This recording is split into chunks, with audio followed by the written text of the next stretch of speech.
Good day, fellow delvers. In this video I will be covering the human race in Dungeons & Dragons. This excerpt is from the Basic Rules sourcebook. Feel free to follow along by clicking the link in the description. Okay, let's dive in. Human. These were the stories of a restless people who long ago took to the seas and rivers in longboats, first to pillage and terrorize, then to settle. Yet there was an energy, a love of adventure, that sang from every page. Long into the night Lyriel read, lighting candle after precious candle. She'd never given much thought to humans, but these stories fascinated her. In these yellowed pages were tales of bold heroes, strange and fierce animals, mighty primitive gods, and a magic that was part and fabric of that distant land. Elaine Cunningham, daughter of the Drow. In the reckonings of most worlds, humans are the youngest of the common races, late to arrive on the world scene and short-lived in comparison to dwarfs, elves, and dragons. Perhaps it is because of their shorter lives that they strive to achieve as much as they can in the years they are given. Or maybe they feel they have something to prove to the elder races, and that's why they build their mighty empires on the foundation of conquest and trade. Whatever drives them, humans are the innovators, the achievers, and the pioneers of the worlds. A broad spectrum. With their penchant for migration and conquest, humans are more physically diverse than other common races. There is no typical human. An individual can stand from 5 feet to a little over 6 feet tall and weigh from 125 to 250 pounds. Human skin shades range from nearly black to very pale, and hair colors from black to blonde, curly, kinky, or straight. Males might sport facial hair that is sparse or thick. A lot of humans have a dash of non-human blood, revealing hints of elf, orc, or other lineages. Humans reach adulthood in their late teens and rarely live even a single century. Variety in all things. Humans are the most adaptable and ambitious people among the common races. They have widely varying tastes, morals, and customs in the many different lands where they have settled. When they settle, though, they stay, they build cities to last for the ages and great kingdoms that can persist for long centuries. An individual human might have a relatively short lifespan, but a human nation or culture preserves traditions with origins far beyond the reach of any single human's memory. They live fully in the present, making them well-suited to the adventuring life, but also plan for the future, striving to leave a lasting legacy. Individually and as a group, humans are adaptable opportunists, and they stay alert to changing political and social dynamics. Lasting institutions. Where a single elf or dwarf might take on the responsibility of guarding a special location or a powerful secret, humans found sacred orders and institutions for such purposes. While dwarf clans and halfling elders pass on the ancient traditions to each new generation, human temples, governments, libraries, and codes of law fix their traditions in the bedrock of history. Humans dream of immortality, but, except for those few who seek undeath or divine ascension to escape death's clutches, they achieve it by ensuring that they will be remembered when they are gone. Although some humans can be xenophobic, in general their societies are inclusive. Human lands welcome large numbers of non-humans compared to the proportion of humans who live in non-human lands. Exemplars of ambition. Humans who seek adventure are the most daring and ambitious members of a daring and ambitious race.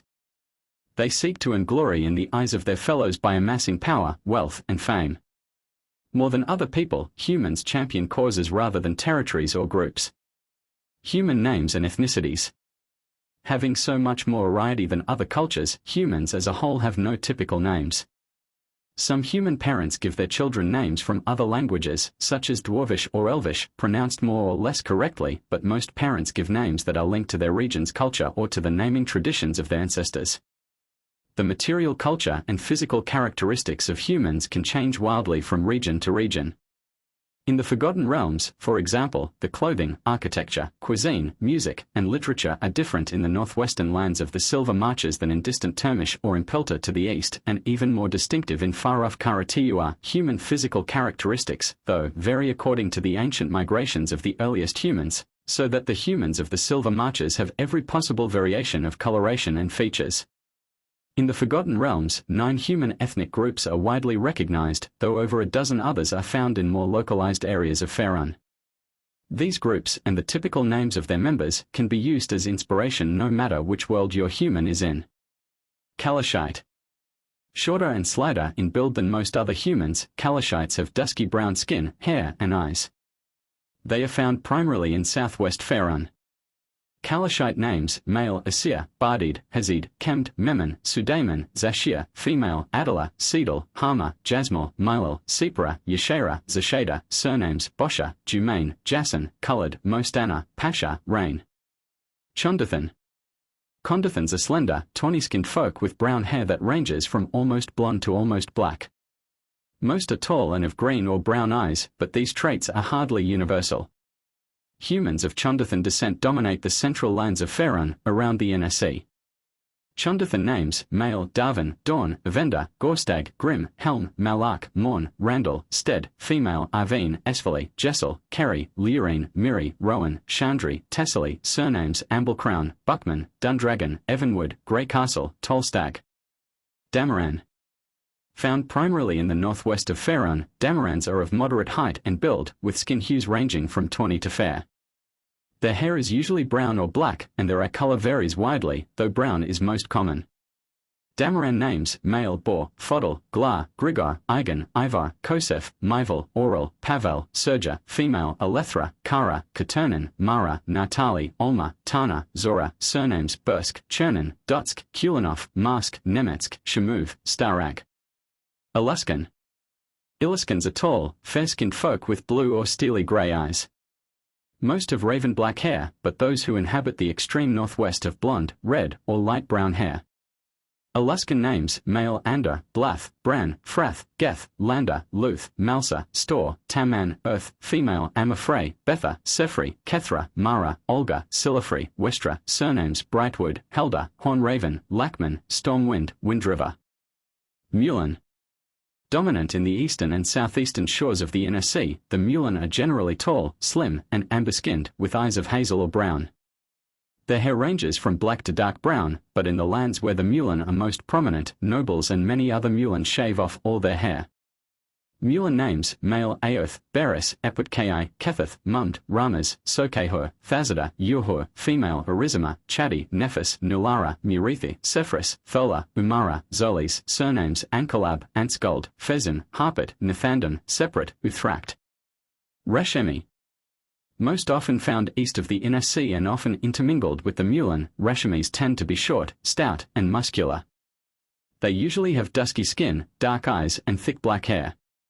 Rashemi names, male Borovic, Forga, Jandar, Kanathar, Madislak, Relmovic, Shorma, Vladislak, female Fiavara, Holmara, Imith, Imzal, Navara, Shavara, Tamith, Yuldra, surnames Churgaba, Dianina, Iltazyara, Merniethera, Stayanoga, Olmakina. Sho. The Sho are the most numerous and powerful ethnic group in Karatiua, far to the east of Faerun. They are yellowish-bronze in hue, with black hair and dark eyes. Sho surnames are usually presented before the given name. Sho names, male An, Chen, Kai, Fai, Jiang, Jun, Lian, Long, Meng, On, Shan, Shui, Wen, female, Bai, Chao, Jia, Lei, Mai, Kiao, Shui, Tai, surnames Chen, Huang, Kao, Kung, Lao, Ling, Mai, Pin, Shin, Sun, Tan, Wan. Tetherian. Widespread along the entire Sword Coast at the western edge of Faerun, Tetherians are of medium build and height, with dusky skin that tends to grow fairer the farther north they dwell.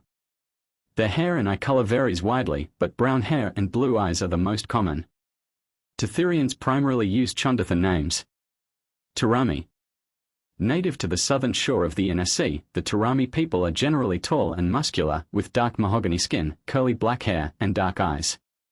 Turami names, male Anton, Diero, Marcon, Pyron, Ramado, Romero, Salazar, Umbro, female Balama, Dona, Fela, Jelana, Louisa, Mada, Quara, Solis, Vonda, surnames Agosto, Astoria, Calabra, Demine, Falone, Marivaldi, Pisacar, Ramondo. Human traits. It's hard to make generalizations about humans, but your human character has these traits. Ability score increase. Your ability scores each increase by 1. Age. Humans reach adulthood in their late teens and live less than a century. Alignment. Humans tend toward no particular alignment. The best and the worst are found among them. Size. Humans vary widely in height and build, from barely 5 feet to well over 6 feet tall. Regardless of your position in that range, your size is medium. Speed. Your base walking speed is 30 feet. Languages.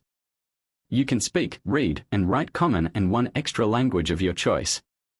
Humans typically learn the languages of other peoples they deal with, including obscure dialects. They are fond of sprinkling their speech with words borrowed from other tongues, or curses, elvish musical expressions, dwarvish military phrases, and so on. Variant human traits. If your campaign uses the optional feat rules from Chapter 6 of the Player's Handbook, your Dungeon Master might allow these variant traits, all of which replace the human's ability score increase trait. Ability score increase. 2 different ability scores of your choice increase by 1. Skills. You gain proficiency in 1 skill of your choice. Feat. You gain 1 feat of your choice. My name is William, and that concludes this episode of The Delver. If you enjoyed this video, please click the like and sub buttons. Leave your comments below and stay tuned for the next episode of The Delver.